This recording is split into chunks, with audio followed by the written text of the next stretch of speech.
Today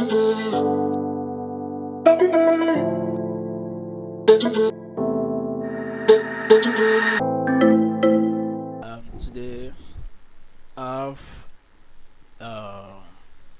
a dead motherboard, HP motherboard, and i- this one, the case is very important, and that's why I'm even doing this video, just to share it with you guys, because you know motherboard, especially a laptop motherboard, being a kind of complex circuit, it is sometimes confusing to repair for beginner. But if you understand the concept, the repairing process will be very easy, because even though from any generation the process is still the same, because they all based on uh, electronics, and uh, anything electronics, especially all these uh laptop, mobile phone, in short, all these are consumer electronics. Majority of them, they are based on basic electronics. So for that, being understanding basic electronic will just make everything easy for you to become an expert technician. So let me start with this one.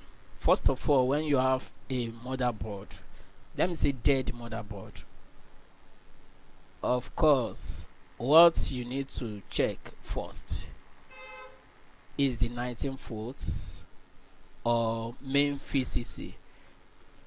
Main VCC is the DC input, that is the charger or adapter, the input. Like, check it on the motherboard if the voltage is present, because of course if the voltage is not there, so you know that is either the charger, is either a charging port, but at least you know, before anything could work on the motherboard, the DC supply must be present on the motherboard first. So, and another thing, you can see the charging port, you can see the LED flashing.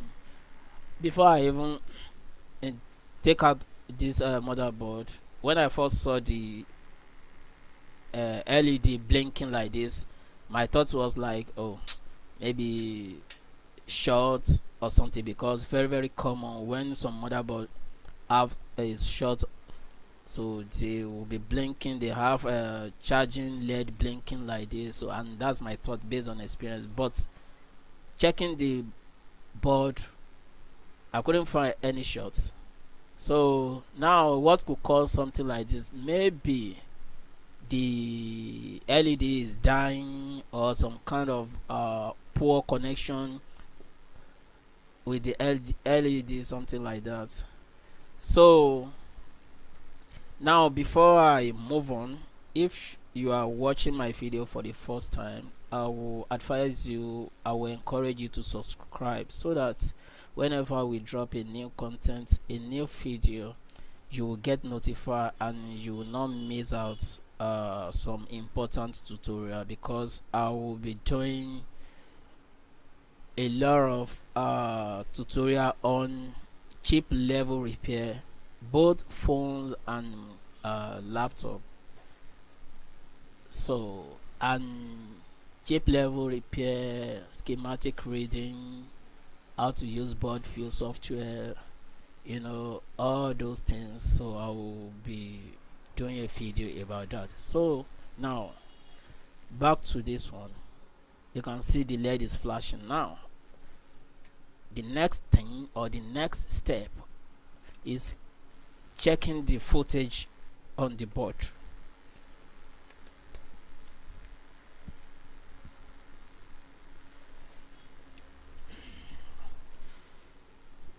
So you can use any ground.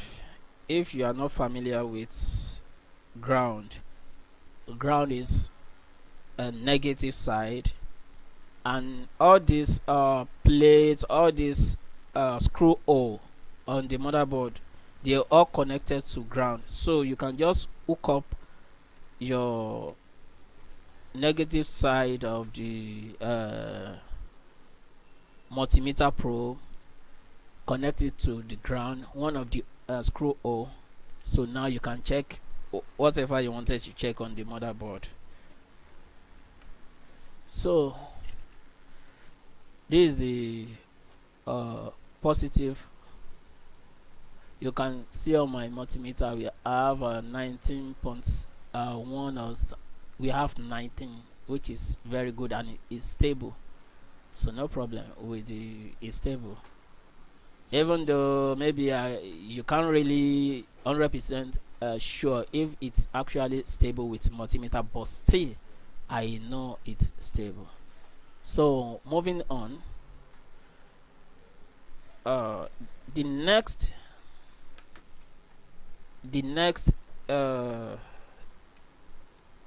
place to check for me, if you want to make everything fast, like quick check, so there are a lot of places to check, but if you want to make it like kind of very fast, go to CLR. And what is CLR? CLR means current limit resistor, and is a kind of how do I call it? That is where all the 19 voltage, all component that require 19 voltage, that is where they tap the 19 voltage. It's like kind of junction for 19 voltage on the motherboard. So I want to go there and say, okay, page 34 is always around this charging area, DC area, and on this motherboard, on this schematic is page 34. So let me go to page 34.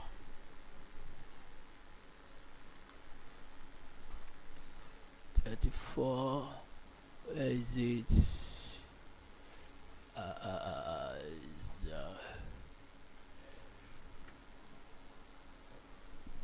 Oh, mistake. 34. Okay, so this is DC jack. You can see this is DC jack coming straight. This is the negative side and this is the positive. So this is the line we want to focus on. So these two components, they are inductor or coil. So and coil is kind of straight wire or something like that, so no resistance, coming straight to this MOSFET. Then out of this MOSFET is coming straight again to another MOSFET. So we call it first MOSFET, second MOSFET. So you check on these points from the inputs of the first MOSFET, from the output of the second MOSFET, then from the output of the second MOSFET here. You check input of the first MOSFET, you check output of the first MOSFET, then check output of the second MOSFET too. And here is the CLR, current limiting resistor.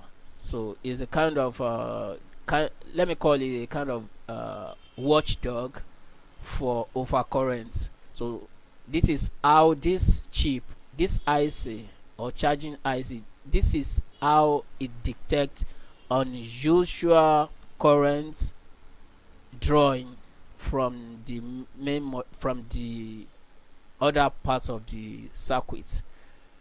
So this is what it's used to measure if the voltage is normal, abnormal, or so. That's why they put it. And this is where everywhere every other circuit tap the 19 voltage. It could be different from architecture to architecture, but normally you will find CLR. every motherboard has CLR. And not CLR is not only available on the charging circuit, it still can still be available anywhere, but they are performing the same function. So you know, like CLR, that is what they do, and that is the reason why they put it. So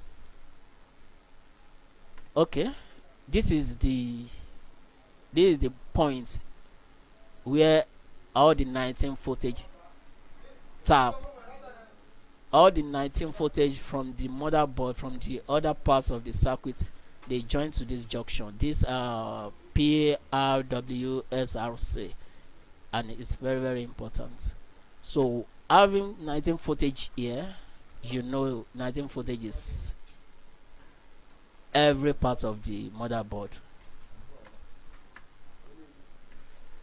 So I will measure 19 footage around here. And one thing is, unfortunately I don't have access to this motherboard scheme, I mean board view, and that will make it kind of a little bit longer, because having to look for every component without the board view software, it take a kind of it take more time, because you have to be looking around looking for. So if I have a board view, that will make it easier and kind of faster. But one way or the other, I have to fix this motherboard, or at least get to the root of the problem. So I have to confirm if I have 19 footage on the motherboard. So like I said, this is where all the 19 footage connect. This is where this is their source. If you find any 19 footage anywhere from the motherboard, just know that it have direct connection to this point. To this point, it have direct connection to this point. So if you are able to measure 19 footage anywhere, just know that your 19 footage is good on the motherboard. And that is so. What I will do now, because I don't have board view, looking for this junction could make it kind of hard, so I'll just look for anywhere to find 19 footage on the motherboard, and then I'll move on to the next step, or to the next section. Okay, now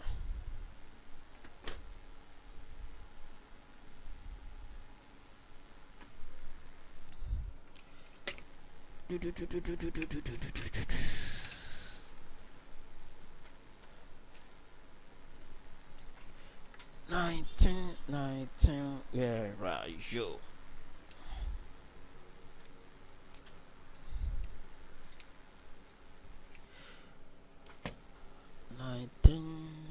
You know, okay, let me go to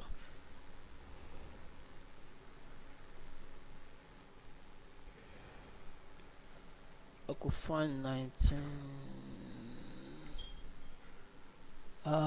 Can you see? I'm just, is it 19 footage? 19 footage. I have 19 footage on the motherboard, so I know my 19 line is good. So now pressing the power button, is it? Nothing. The board is now coming on. Now what next? For me, what I will do next is I will check the footage on the power button itself, because of course if you don't have footage on the power button, you already know that your board cannot come up. So I have to check if I have footage on the motherboard. Can you see our footage? 3.2 is normal. Now again, check if the power button is actually working fine. So as you see, press the power button, the footage go down. Yes, it means the power button is working fine. release it, and the voltage come back on. Pressing it again, the same thing. So now I have 3.2 volts, and I have 19. Without 19, I cannot have 3.2 volts, because that's 19 voltage. That's why they call it main VCC. Is the mother of all voltage on the motherboard. So that's why we have to check it first. Now I have 19 voltage, I have 3.2 on the power button, but still the board is not coming on. So what next? The next step is to check 3.3 and the 5 volts section. So that section is very important, because 3.3 and 5 volts, just like 19 voltage is the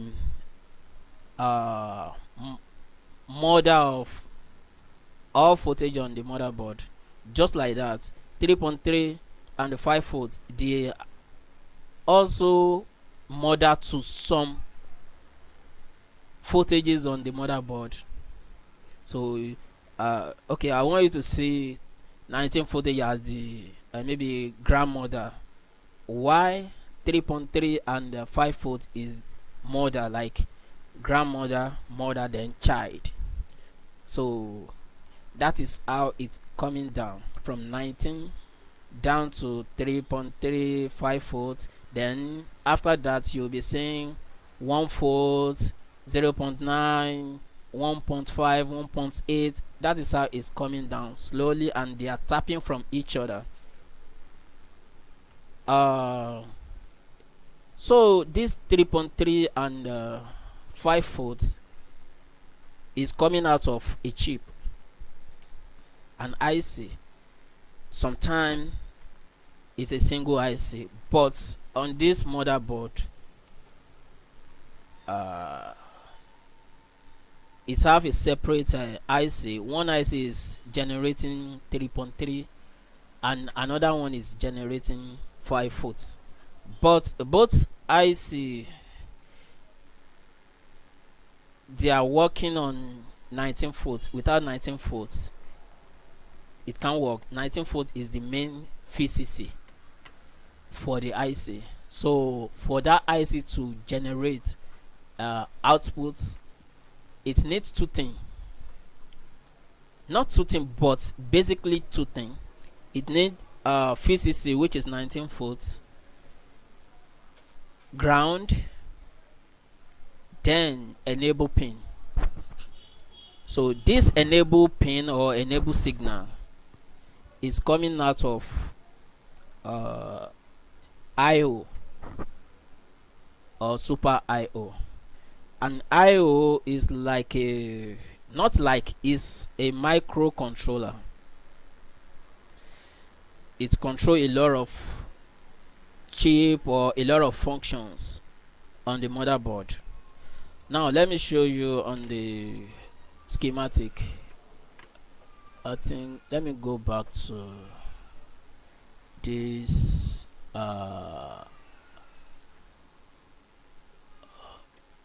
3, 4, 5 volts, page 35, then S5, page 35. Okay, let me just search it here. Page 35.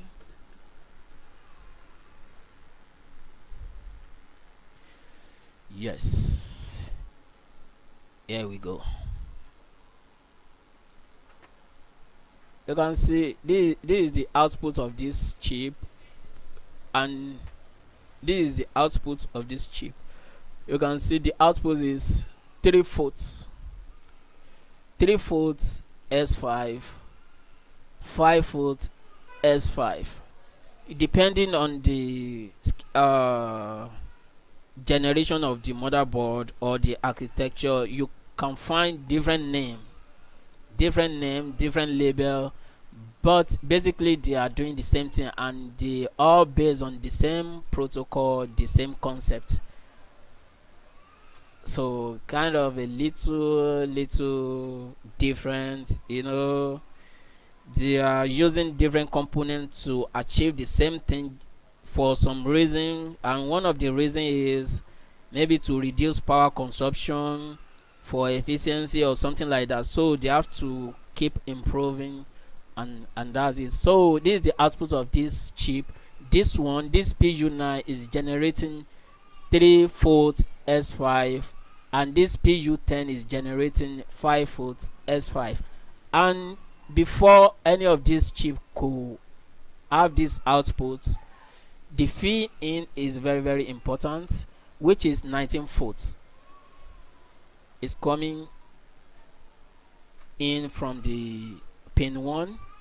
And another thing is ground. You see, maybe they have the ground 14 and 2 coming straight to the ground. And another thing, the enable pin, which is pin 13. This signal or this voltage is coming from IO, which is the microcontroller I talked about before. So it is this controller, it is IO that will tell the, it's like, hey, wake up, you can now work. Without this signal, which is S5 on, this chip will never have the output. And this controller is having its own PCC through this chip too, like they are working hand in hand. When this chip have the inputs, which is the feed in and the ground, automatically with this EN LDO, which is enable LDO, this enable LDO pin 12, 1 and 2 and this 14, this LDO, which is pin 6, will have a voltage. This chip will generate the LDO. It will automatically generate 3 voltage, and this 3 voltage is PCC for IO. And also this voltage is going from IO to power switch, then where again, RTC section, and this chipset, how do I call it? So it was this LDO voltage from the 3-volt IC that goes, when I check the power switch I find 3-volt. So this 3-volt goes to that place, to IO, and from IO to power switch, because power switch is directly connected to IO. Then the chipset. So now what I'll check, I'll confirm if I have voltage which is 19 volts on pin 1 of this chip. If chip is connected to ground, then this enable pin 12, of course I know is there, because that is why we have LDO, which is pin 6, which is 3 volts. So I know on this chip I have 19 voltage, and pin 12 have the required voltage. That is why we have 3 volt. Now what we do not have, because I've checked, we do not have 3 voltage, which is the output of this chip, 3 volt S5 and 5 volt S5. So what we do not have is this pin 13 EN, which is enable signal for this 2 chip, which is coming from IO S5 on, and this one to S5 on is missing, which is coming from IO, like I said. Now I will check it on. Now let me check the output of those chip first, just to confirm. the output is coming out from this PL22, which is inductor PL22 and PL24. PL22, on PL22 we supposed to have 3 volts, and on this PL24 we supposed to have 5 volts. So now let me check it. Ooh,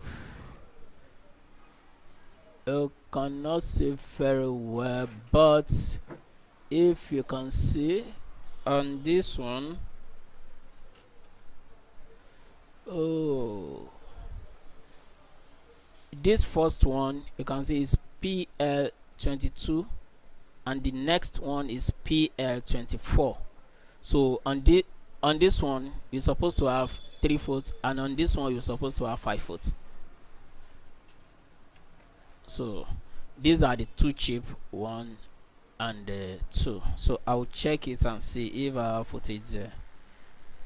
For many, you're black, huh?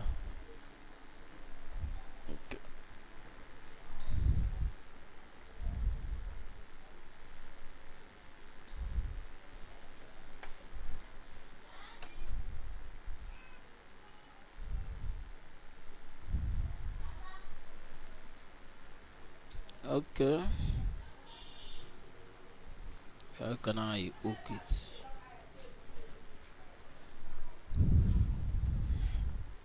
So this is PL22 0, you can see 0, and PL24 0. You can see we still have the LDA on and the 1940 is there. You can see the 1940 is there. We have footage on the motherboard, but checking it, no footage and no footage. So we do not have 5 volts and 3 volts, which means the board can never ever turn on until we have it.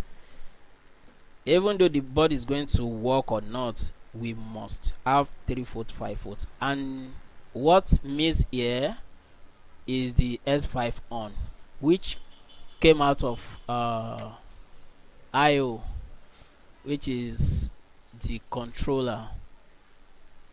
So now I'll now move to the IO section and check if, okay, I already have it here, so let me just search. Is the S5 on? We have it on page 30 and 35. 35 is the page of 3 volt, 5 volt, and page 30 is the page of IO. So you can see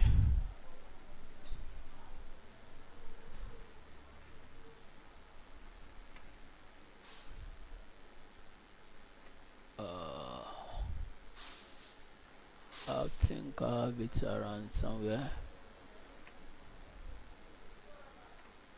You can see this is S5 on. S5 on. Pin 101 is coming out of the IO. So now I'll check if we have. I'll check on the IO itself if we have the footage there, because sometimes, even though it's direct connection, but maybe it could be a maybe how do I call it, loose connection, or is it okay? I don't, okay. So now pin 101,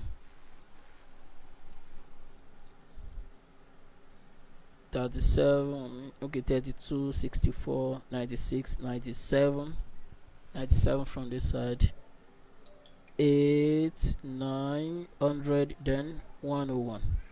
Nothing is there. Now nothing is there. Why we will not have output, especially that S5 from the IO? It could be some of this reason. because before the IO can work at all, there are some requirements. It must have VCC, ground, RTC, then the BIOS. The BIOS firmware must be okay before IO could generate some of its outputs. Now let me show you. I think I have some okay. This screenshot is from another channel, Dakar Lab and Institute. So 1/3 LDO, I told you that IO VCC is the LDO out of the 3/4 5/4 IC. So you can say first IO must have VCC and a VCC. What is different from VCC and a VCC? VCC is the digital part of the IO and a VCC is the analog part, which is VCC then analog VCC. So 1, 2 must be there. Then the RTC section must be also be okay. 3 voltage must be there, or kind of around 3 voltage. Then ground must be okay, and this BIOS must be fine too. Another thing is the crystal. Without all this 1, 2, 3, 4, 5, 6, the IO will not work. So now what I will check is, I will check VCC, I will check RTC. Those are the one that I can check with multimeter. The crystal, you cannot check it with multimeter. You have to use DSO, which is digital oscilloscope, digital storage oscilloscope. Then the BIOS, you cannot check BIOS with multimeter. What you can only check is the VCC of the BIOS, which is 3/4, and that 3/4 too, sometimes it came from 3/4 5/4 or from the LDO. Is that it come from the LDO, which is still from 3/4 5/4 IC. So now I'll check the I'll check the some of the footage now. And this is the BIOS chip, this is the IO. So I'll check some of the footage now.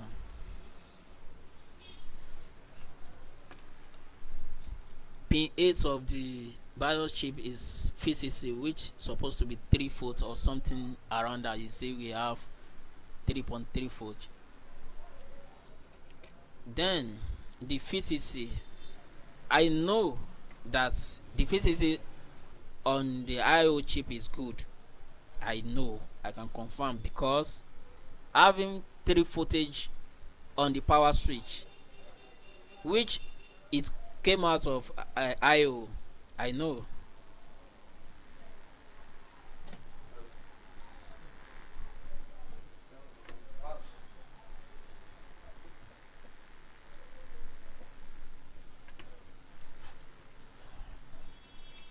So, but just for the sake of this video, I'll just show you guys.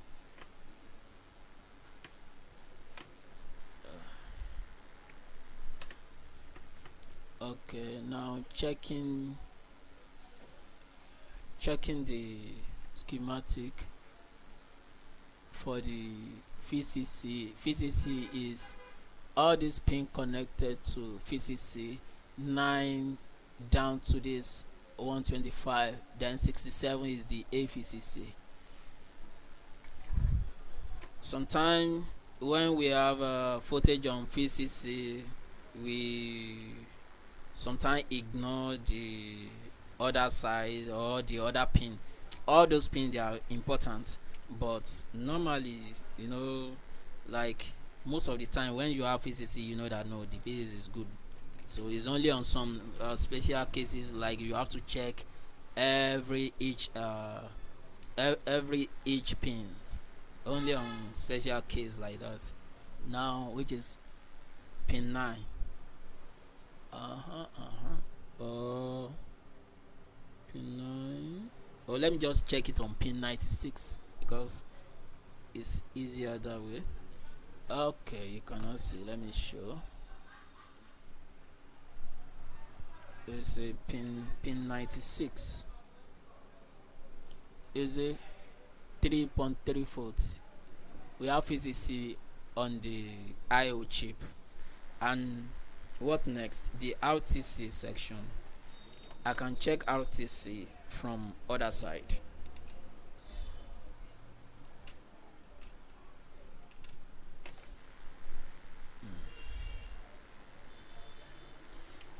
This is the RTC coins 1.5. 1.5 is low. There are some board that will work even without battery, or even the battery is low or whatever. They will only complain when you power it on, or every time you power it on you have to reset all the settings, something like that. But some motherboard will not work when there is a low RTC footage. You see, 1.2 is low. Now maybe that's a reason the board is not coming on. Maybe because, like I said earlier, before IO could generate some of its outputs, some condition must be met. VCC must be good, RTC must be good, ground must be good, BIOS must be good, then crystal must also be good.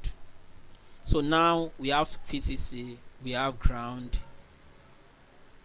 We never verify if the crystal is good, if the BIOS is good, but RTC is not that good.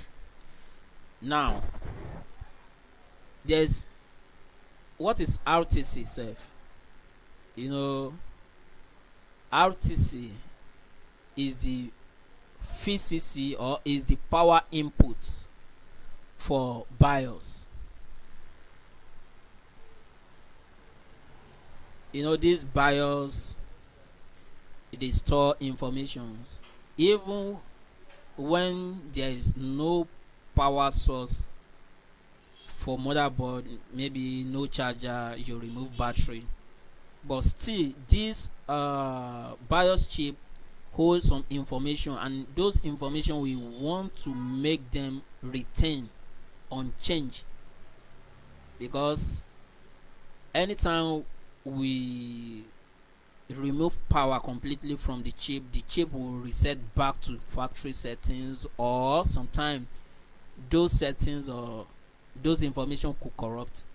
So that's why we need a steady power source for it, and that is why they dedicate RTC, the battery, the BIOS battery or the coin cell battery, any one you call it. That is why they dedicate it. So now imagine the RTC battery is low. The BIOS could reset or corrupt. Maybe the BIOS corrupt or reset. Some system, if the battery reset, if the BIOS reset or corrupt, even not even corrupt, if they just reset, they won't work. It will never work unless you remove every power source, including the RTC. The RTC must be completely drained. So now what I will do now is I'll just remove the I've removed the power adapter, then there's no battery. So next thing is I will remove the BIOS battery, the RTC battery or coin cell, anyone you call it. So when I remove it, you see I've removed. When I remove it, the RTC section reset back to factory settings. That is if the BIOS firmware is still okay.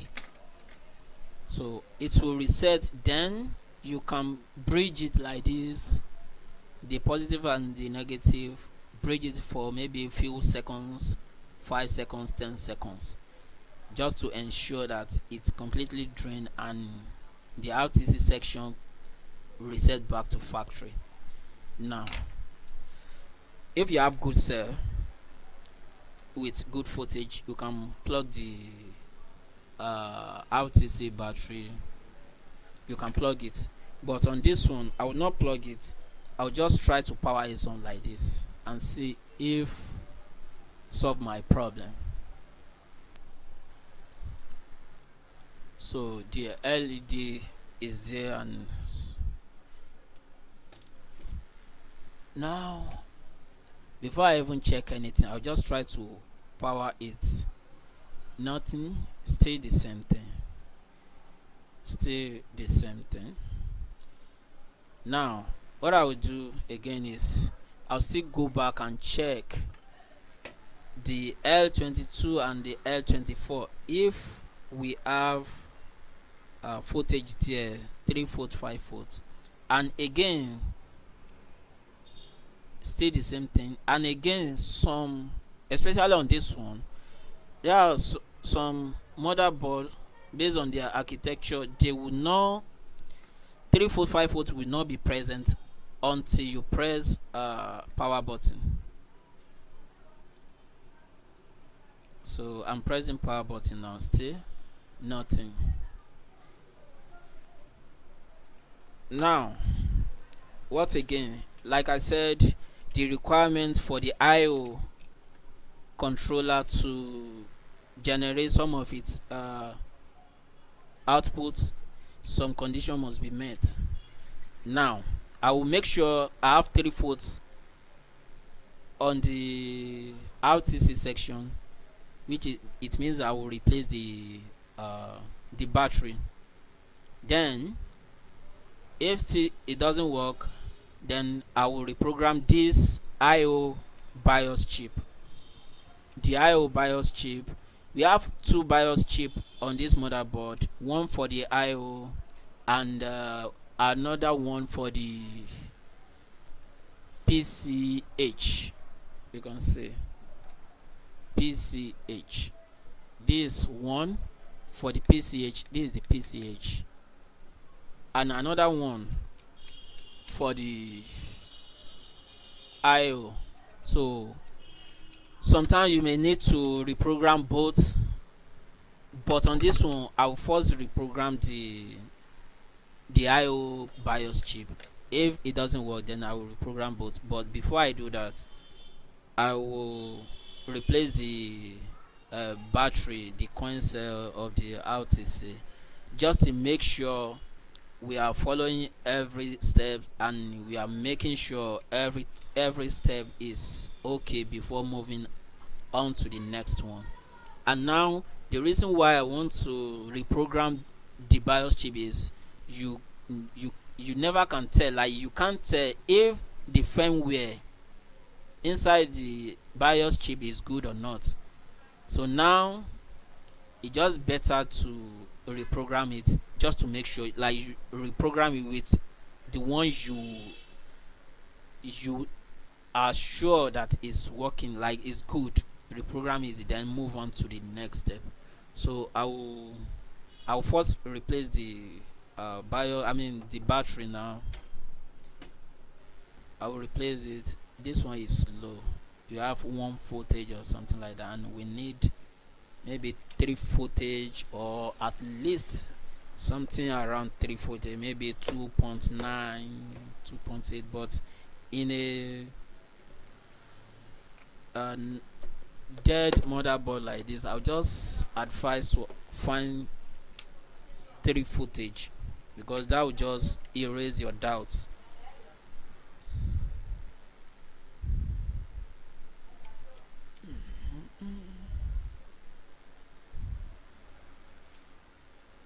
You can 2.5. Let me check if I have another one. Aha, 3.3. Good. You can see 3.3. So I'll use this one.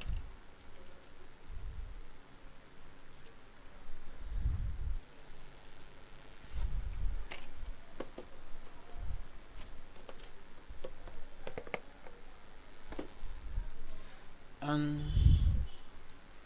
you see, I'll just tear this and replace it with the one that I have now, just to make it fast.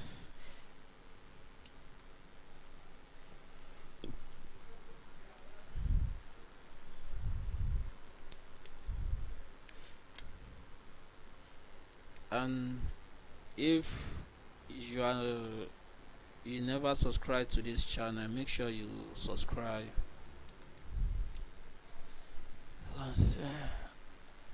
I will remove it and replace it with the new one. This one is almost dead. Let me check it again.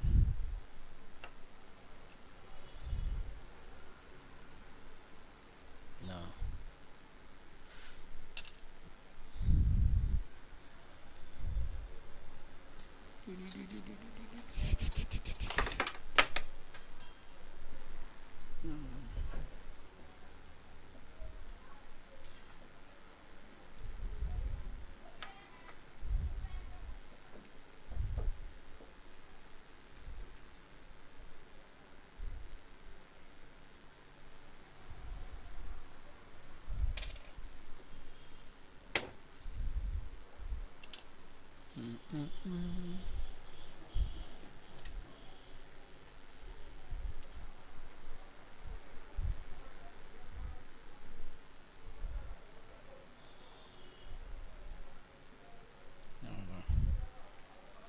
It's too thick.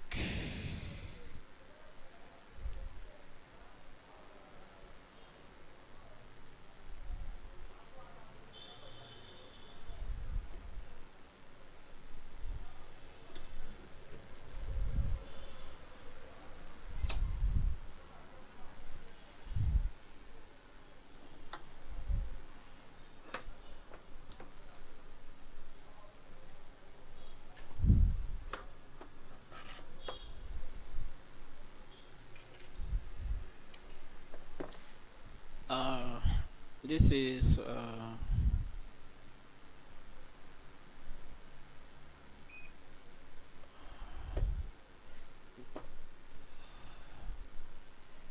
this is sports wedding machine. You know, all these batteries is not easy to solder direct, so you have to use something like this, because even though you are able to solder, it may affect the health of the battery. So you can see it's very easy like that. Then you can now solder on the plate. That one is very easy to solder on.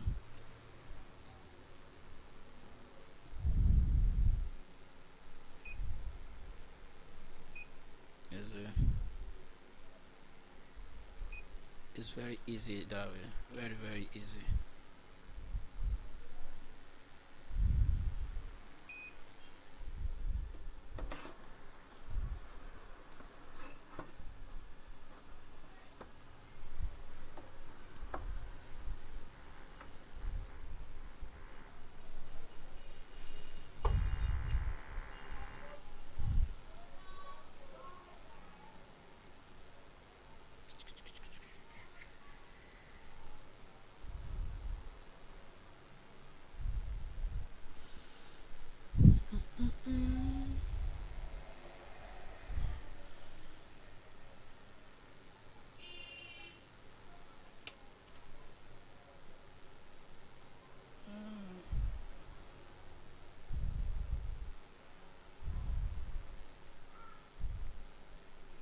me see if I can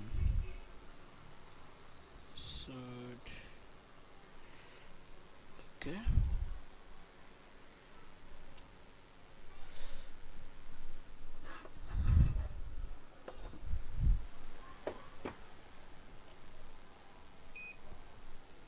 I want to see if I can solder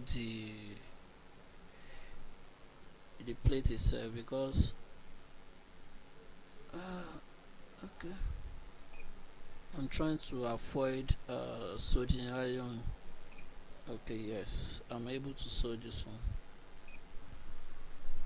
Okay, it's easy that way, very easy.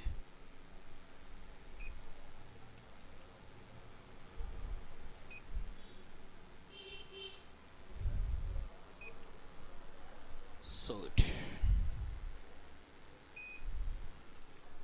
or wet. It is a wedding process, wedding concept, not soldering. Okay, so now I can put it back. Yeah, just like a factory.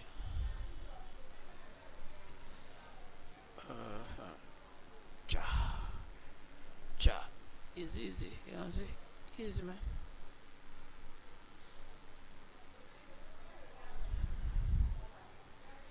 So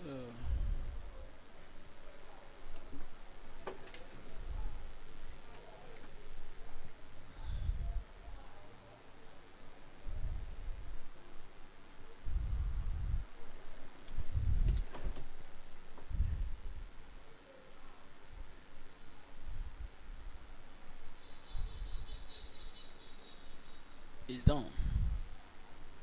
Okay.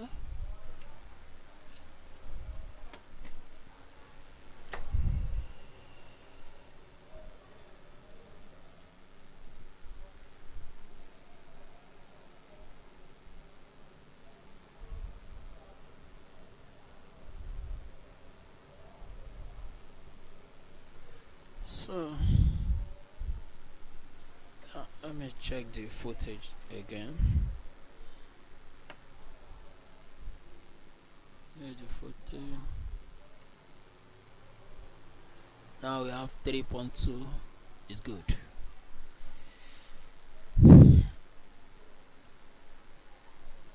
Again, I'll test the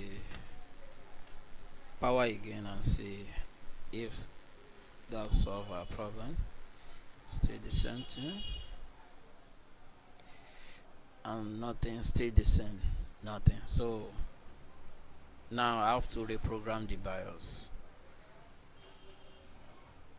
Stay the same thing. So I'll remove this chip now and reprogram it.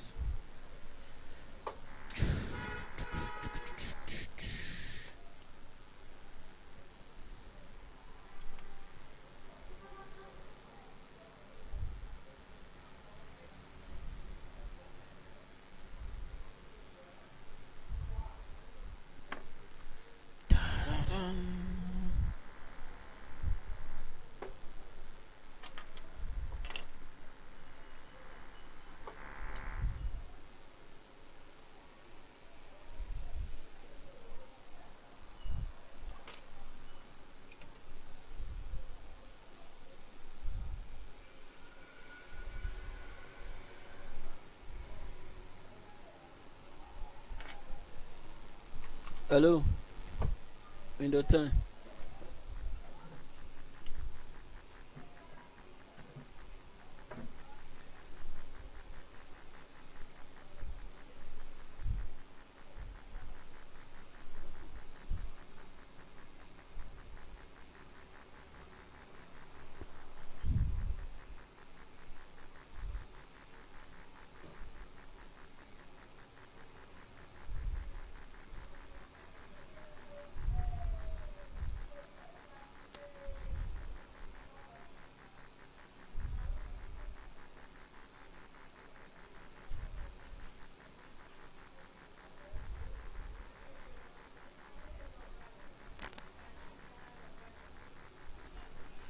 and the chip is out,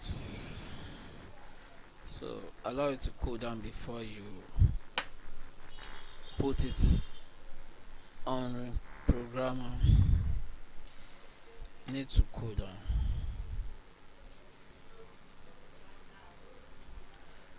So like I said, I will first replace the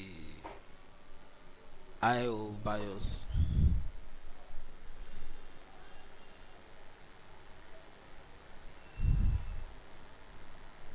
I'm trying to cool it down with I have a little blowing machine, yeah, or cooling machine.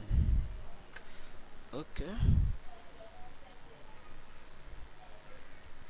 so this is my programmer ECP 2010. There are some newer version ECP 2019 and some other advanced programming, but at least this one will do the job now.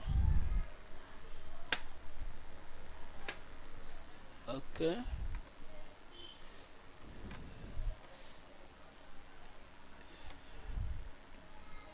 this is the programmer interface. Now let me detect the chip. Detect chip error. The chip is not detected.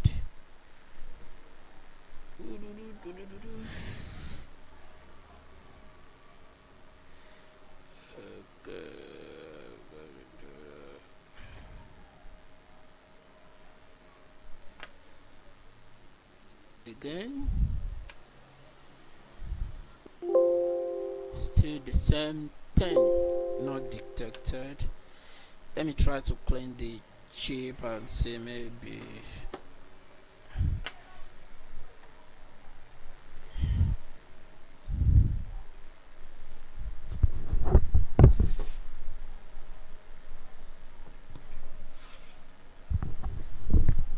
MBR.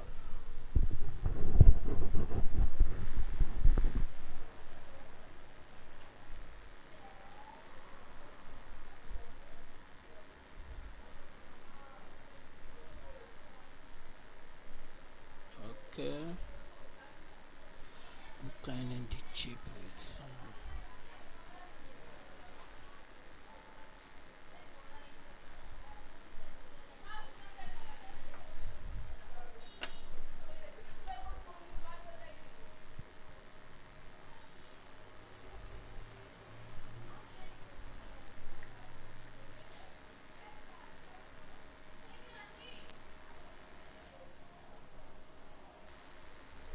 Okay,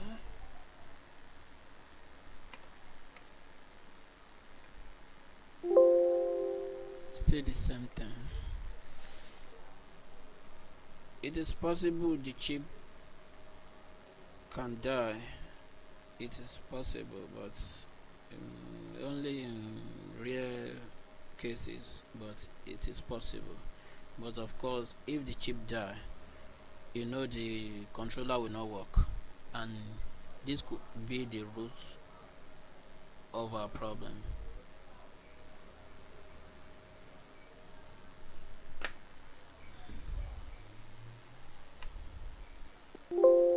Still the same thing. What I will do now is I'll look for another chip from another motherboard.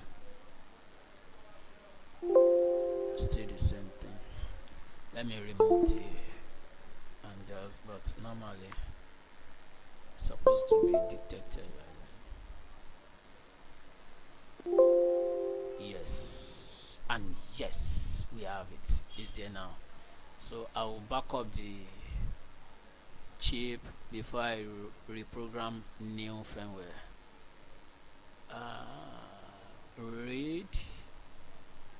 Reading the chip, then I will save.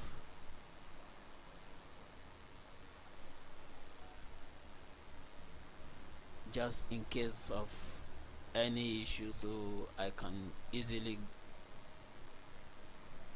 write back the backup. I think I think it's yeah,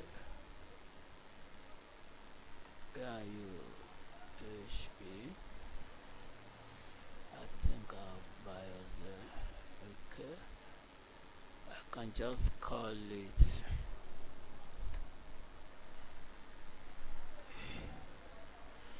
HP 15E backup. Save. It's saved now. Now I can load new one, then write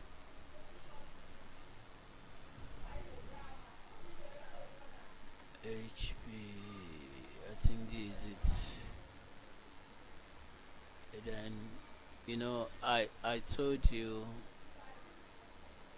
the BIOS chip on this motherboard is 2, and I have to write the one for the EC. They call it EC because EC is very popular name, but the function of the chip is controller, like IO controller. So, and this is the smallest one, which is around 1 MB, the first one.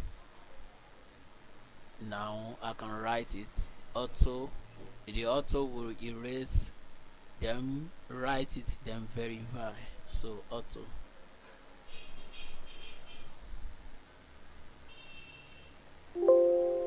Verify chip error. Okay, let me retry. Right chip error. Let me erase it first.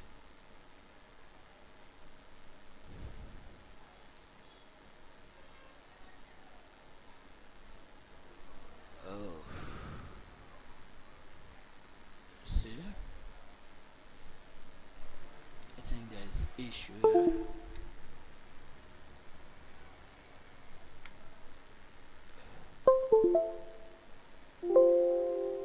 Erase chip error. Let me retry. Erase chip error. I think this chip has some issue. Erase again. Still the same thing.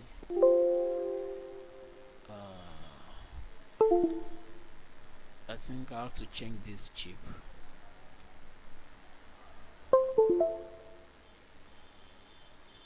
Erase. Yes, erase 100%. Then program. Okay, then verify chip error. Sometimes some chip will not verify, I don't know why, but still they will still work.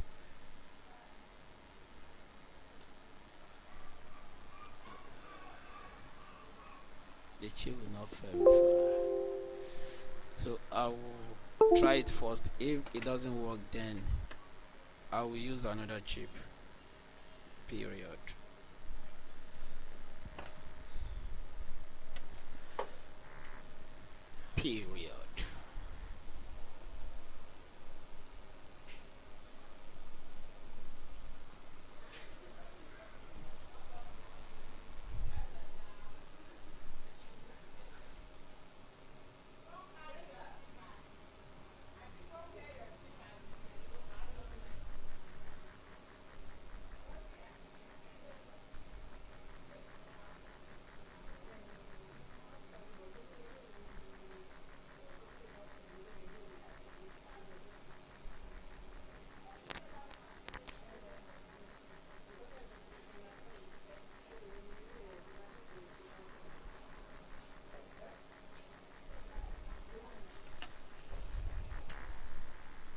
So that then allow it to cool down.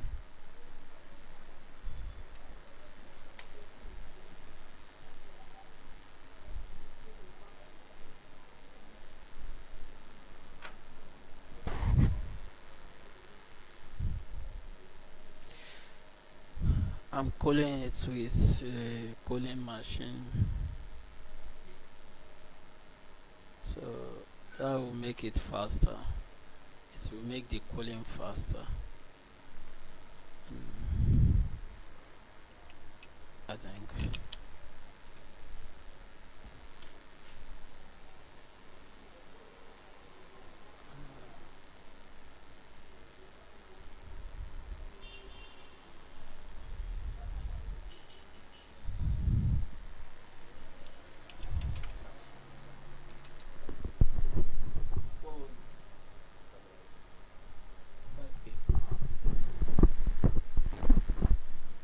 Okay, so now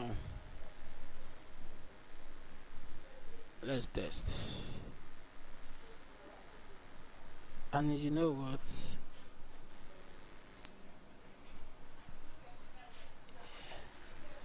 There is not even the LED, no more LED, no more charging indicator. Is it? Is now dead completely, and this is one of the reasons you have to back up your old firmware. Very important, so in case of any issue, any error, so you can easily write it back before we are having LED. And what we done is just we write another firmware. Okay, so I'll remove it and find another chip. But before I find another chip, I will write back the old one. Yes, because sometimes when you download some firmware from the internet, you cannot verify the integrity, you cannot verify if it's actually compatible with your device or with your motherboard. They can name it anything they like. So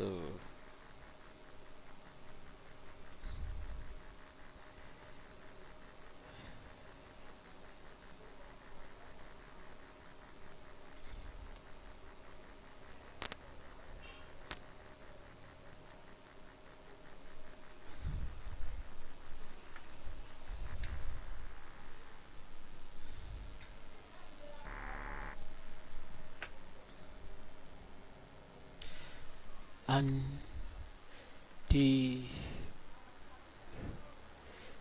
chip, this chip, I mean this IO supports these four chip, EON, then gigabyte, AMC, all these others. It supports all these chip, but I think on this board I have this gigabyte, 1 megabyte, GD2, so that is what we have. So I will look for it on another motherboard. But before I even do that, so I will make sure I will write back the old one and see.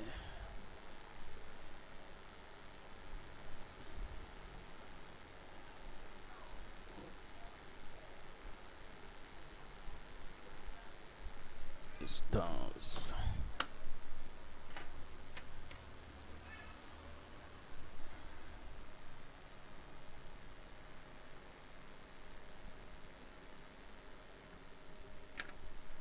Okay.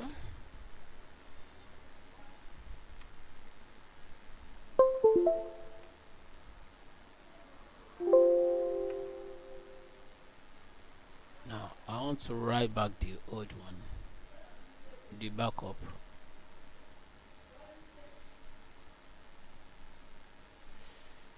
I go back. Yes.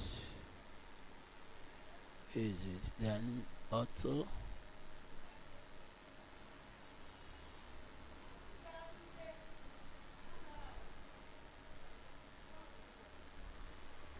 You can see the chip is not verified. It means the firmware is not compatible.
cool it down again before you test. Very important.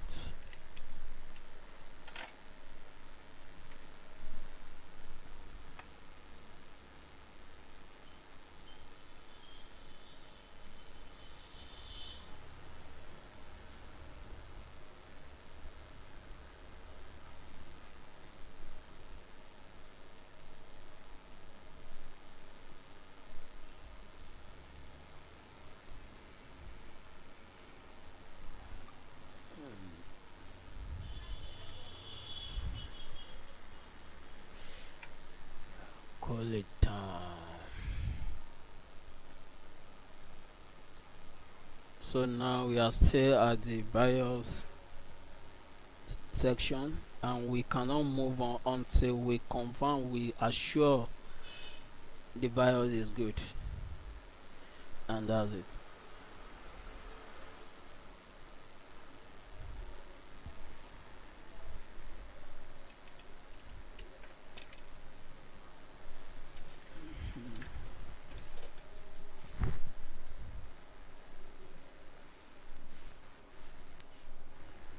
You see, and now we have the LED again. So back to where we start. You see, can you see the impact or the effect of good or bad BIOS? So I will look for another firmware somewhere else. Then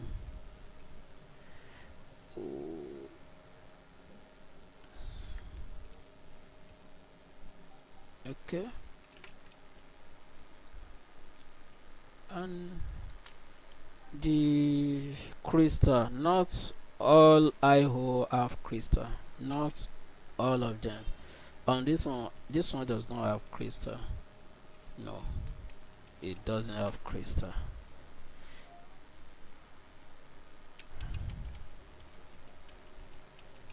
So I mean,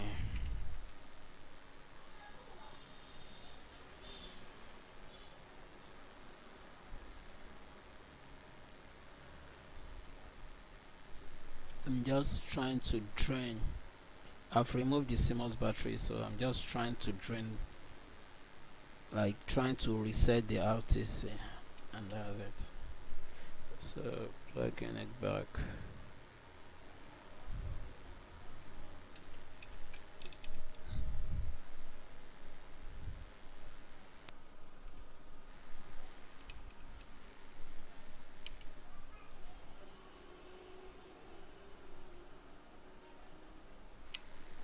Still the same time.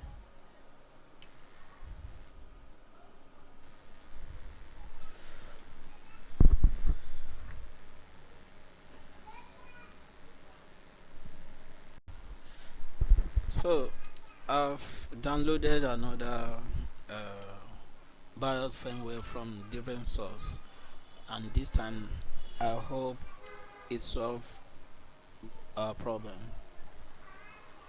So now I'll remove the BIOS chip and reprogram it and see if it works.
So cool it down.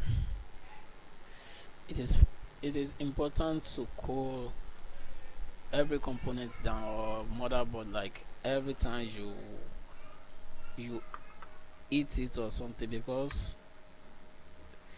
electronic components behave or react differently when they are cold or when they are hot. It means temperature have impacts on their behavior. So we want to make sure it's cool down. So let me load the newly downloaded uh, okay, this is the 1 meg one, the EC, that's the smaller one. So now, because I already have the backup, so I don't need to back up it again. Let me just auto erase, write, then verify. That is what the auto do. Verify. Okay, this time it's verify. I hope we have a different result.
So as usual, allow it to cool down.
It is cool enough to test.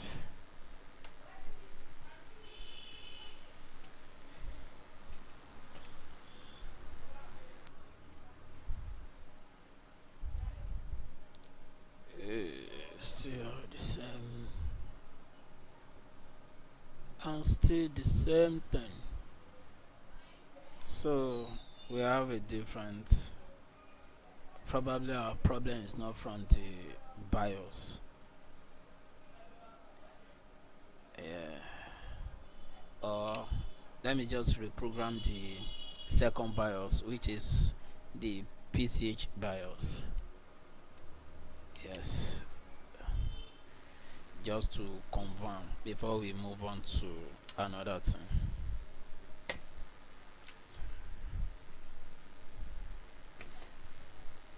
Just because you cannot confirm the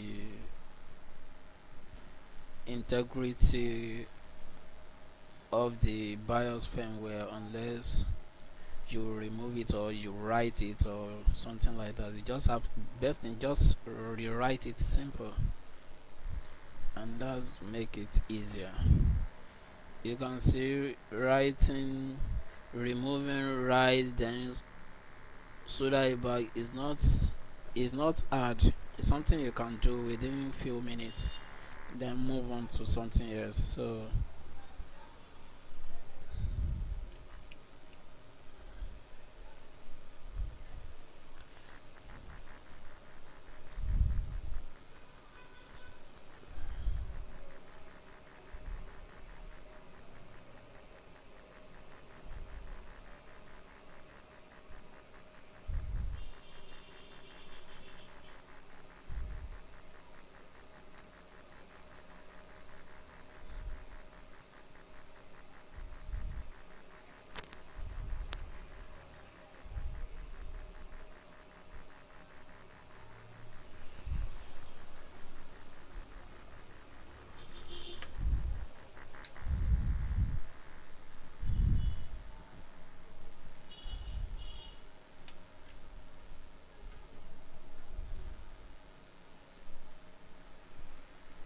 I want to call it down.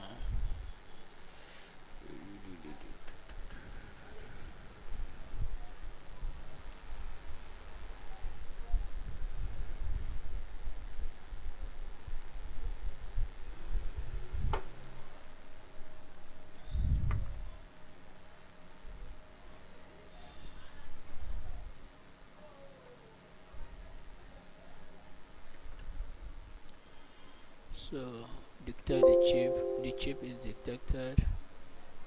So read this one, then save it.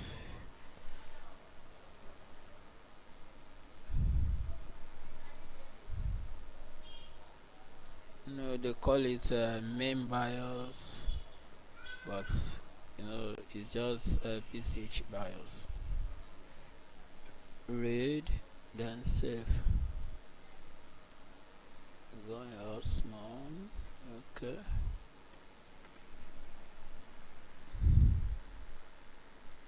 H 15E mem backup save.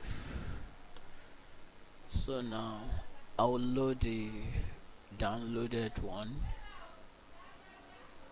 then write, but auto erase, write, then verify. Of course 4 meg is going to take longer than the 1 meg one. That's the chip capacity, 4 meg.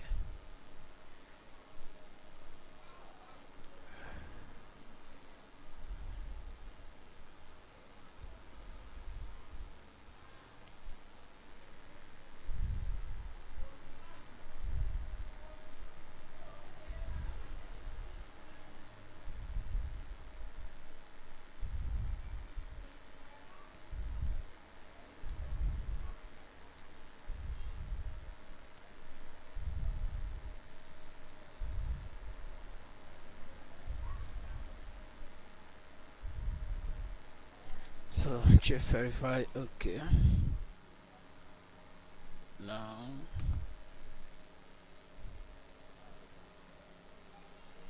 install it back.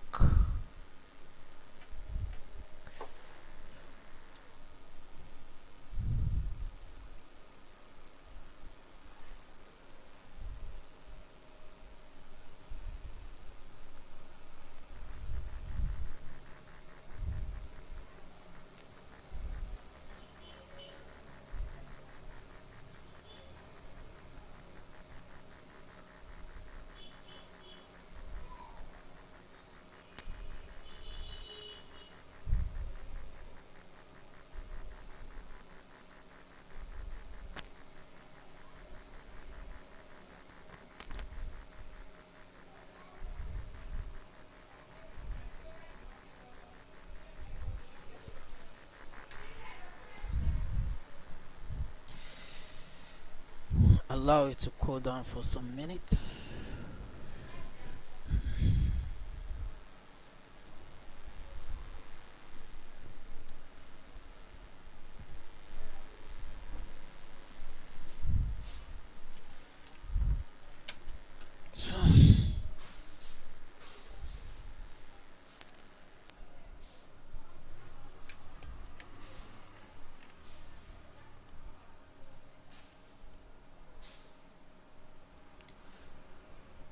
So the same thing.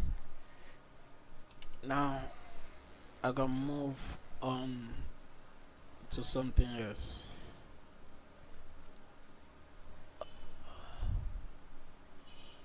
Still the same thing.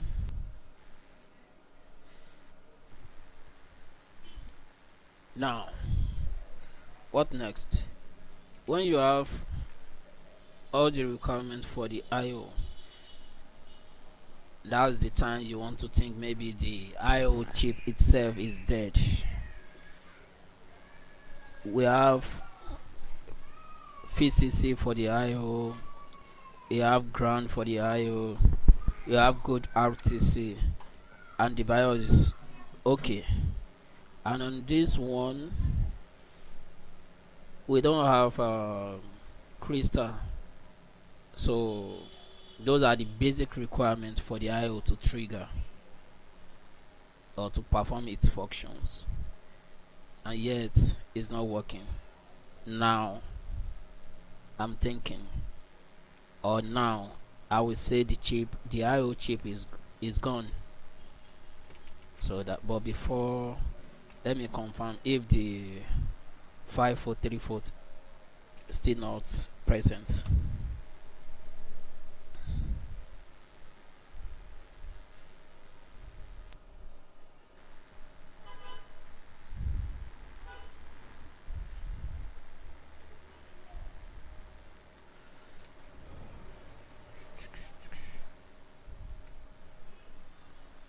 Still nothing.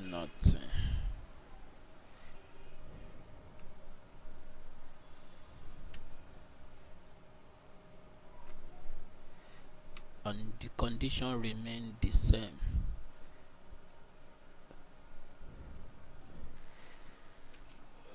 So I'll stop the video now, and make sure you subscribe so that when I upload the second part, which I'll be replacing the IO, so you get notified, then you understand how 3-volt 5-volt IC work, then the IO controller, how it works. So and thank you for watching this video all through. I really appreciate you guys. Thank you so much, and bye for now.